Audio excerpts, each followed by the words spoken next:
Hello and welcome to the home of the Ghost Down. Here we are back for another video, this time with World of Tanks. And today we're going to be playing the Tiger 2.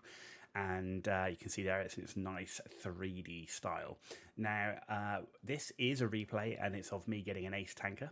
I don't get them very often, so I do like to make a video when I do, just to see how unlucky or lucky I got. I do think there's an element of luck anytime anyone gets ace tankers or very high scores in World of Tanks due to the random nature. You know, you have to be on the right flank where the combat's taking place. You know, there's numerous times I've been on a flank and there's been no enemies there, for example.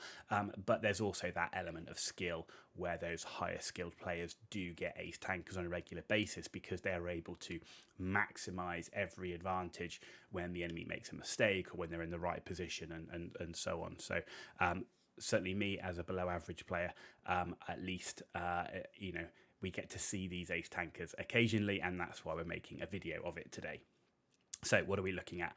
We're going to be running with vents, rammer, and an improved aiming unit, standard equipment. We are using all gold ammunition, but we do carry 6 high explosive, and we're using premium consumables. And the reason for that is I was going for my marks of excellence in this particular game. And also, it is all tier 8. We're on Mannerheim Line. It doesn't get any better than that. Everybody being the same tier. Some people will prefer to be top tier against 7s and 6s. Yes, you can bully more, but for me, this is kind of the best scenario of any World of Tanks game when everybody is in the same tier of tank. And so we don't have to deal with those high tiers as well. So without further ado, let's start this battle. Move out. So straight away on Mannerheim Line, I'm thinking about going down the Juliet line.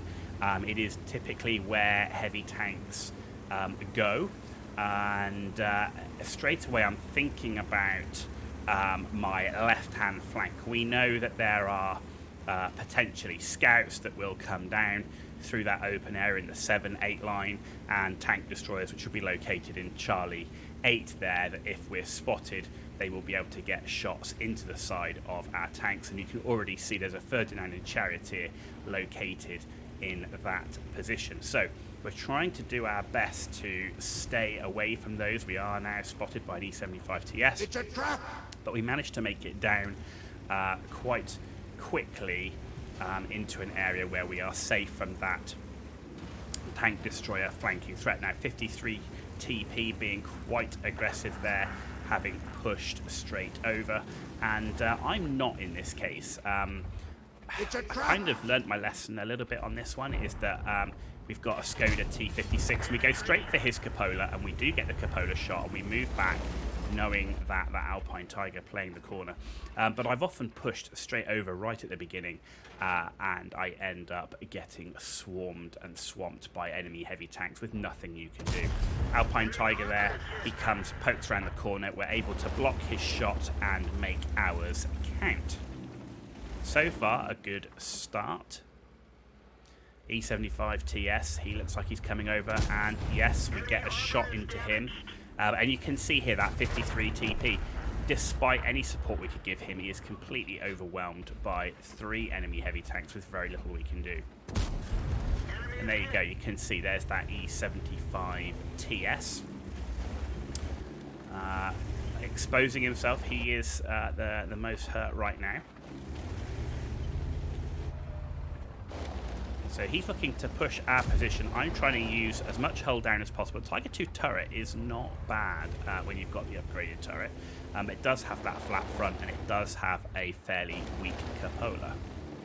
So we're trying to see how we can get our gun depression down on the Alpine Tiger. We did manage to bait his shot, so we can push over while he's reloading and see if there's anything we can do on this E75 TS, who has some weird outline going on. Not quite sure what that is. I don't know if that's something to do with the replay or not. And we are able to finish off the E75 TS, who makes a mistake of pushing far too far over that ridgeline. So next up, we've got the Alpine Tiger. He's coming around the corner there, and we're looking for that lower plate shot, and we are able to connect our lower plate shot into that Alpine Tiger. The biggest threat here for me is that Skoda T56. He is a particularly nasty tank, but there is an enemy Tiger 2 there as well.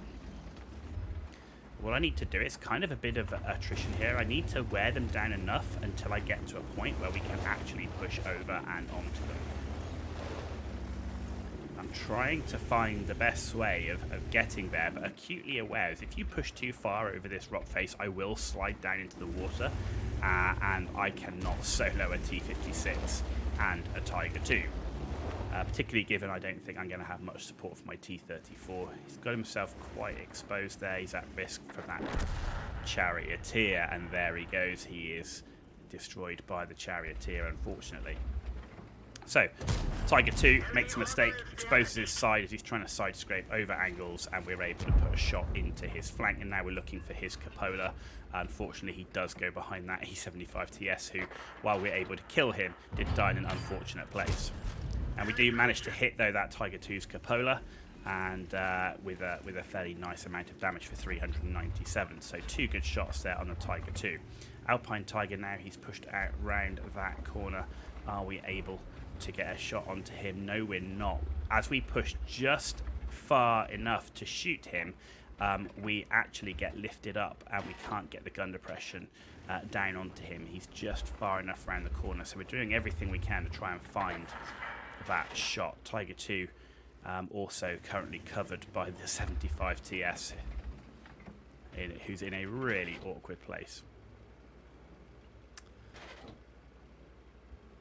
Sometimes all very well getting the kill, but not when he then spends the next 5 minutes of the game blocking your shots onto the enemy team. So getting rid of that Alpine Tiger would be incredibly nice. I'm pretty much on my own at the front, though I do have support from the TNH 105 and a Scorpion G. Though the Scorpion G, from his location, the enemy would have to push quite high up that hill line to get hit by him. Our Skoda T-56 playing on the other flank at the moment. So currently we're at 2,900 damage, and this is definitely a patient waiting game. One of the big mistakes I make in the game is I do play quite aggressively normally, and I'm trying to temper that a little bit, particularly as we're going for marks of excellence, where it's all about consistency, a consistency of damage. We've got that charioteer there. Can we see him? Can we get a shot on him? Unfortunately not. So just trying to see if we can do something else. We're trying to keep involved, but we have lost our support from the TNH and that Scorpion G. So I'm pretty much on this flank on my own.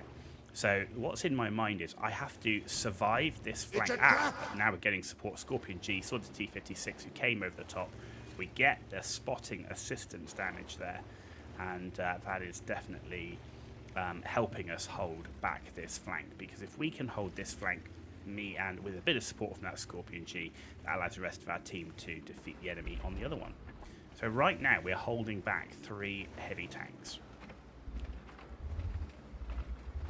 Okay, Tiger II coming around the corner there. Are we able to get a shot? No, we just cannot find that gun depression, unfortunately, on that Tiger II. It was very close, pixels away from being able to get the gun depression onto the side of his tank. Can we get a shot? Ooh, the Alpine Tiger there hitting us with high explosive. A bad aimed shot there, trying to get the cupola, but it was badly aimed, and unfortunately didn't connect with anything other than the dirt. But high explosive now from the Alpine Tiger. He's obviously trying a different approach to try and wear us down. Unfortunately, I just don't think he'll carry enough HE shells to really make it matter. And I still cannot quite find that angle onto the Alpine Tiger should he pop out again. And there he is. He is out. Can we find the angle on this guy?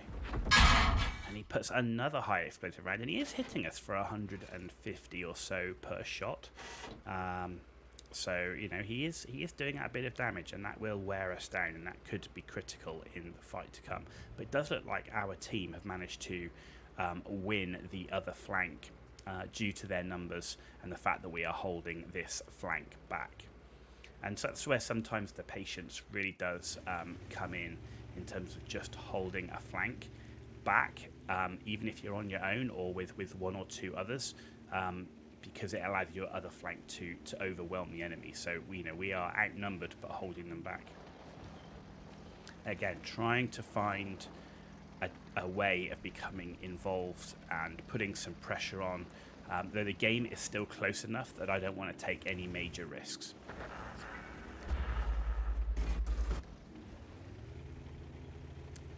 T-34 actually died in a relatively nice location. He is providing us a bit of cover from that potential shot from a charioteer, but we do have to be incredibly careful. It's a trap! Skoda T-56 does push up here, and we're able to get a shot on him, and I see he's actually turned away from us, but there's the Alpine Tiger, and we're able to finish him off as he overexposes to come around the corner. Charioteer there, still aware of him. T-56 has now left the location, and we're now thinking now is the time to make some more pressure. But where is that Tiger 2? Did he stay or did he go? Right, T-56 taken a new position there. So he retreated, but not that far. Tiger 2 still in location. Can we find the shot? And we are able to find the shot on the Skoda T-56, but he does hit us back for a whopping 547 damage. But we have held the flank. We have now won this game. It's 12-8. It's a close game. It's been a good game, and definitely one that patience has been required. Here comes the Tiger 2. Tiger 2 moves up the cliff, or the hill there, and we're able to get the shot on him. I'm not quite sure what's going on with these outlines. They are really, really weird, but there they are. And we're able then to finish off the Skoda T-56. And we're now up to 4,300 damage with 450 spotting assistance. Tiger 2 now, he's pushing up and he's going to make himself incredibly vulnerable now. As long as we just keep him spotted, and that is done, and that's the game over. So not a bad result there. We got 3 kills, 4,328 direct damage with 454 assistance. So nearly 5,000 combined, and overall that put us good enough for an ace tanker in our Tiger 2. Thank you all for watching, and if you liked the video, give it a thumbs up. If you didn't like it, give it a thumbs down and let me know why in the comments below. And as always, if you want to see more content, this first game reviews Total Warhammer 3, please hit that subscribe button. It's free for you to do, but it means a lot for me, so thank you for that in advance. You've been watching The Ghost Hour, and tune back in for some more World of Tanks videos.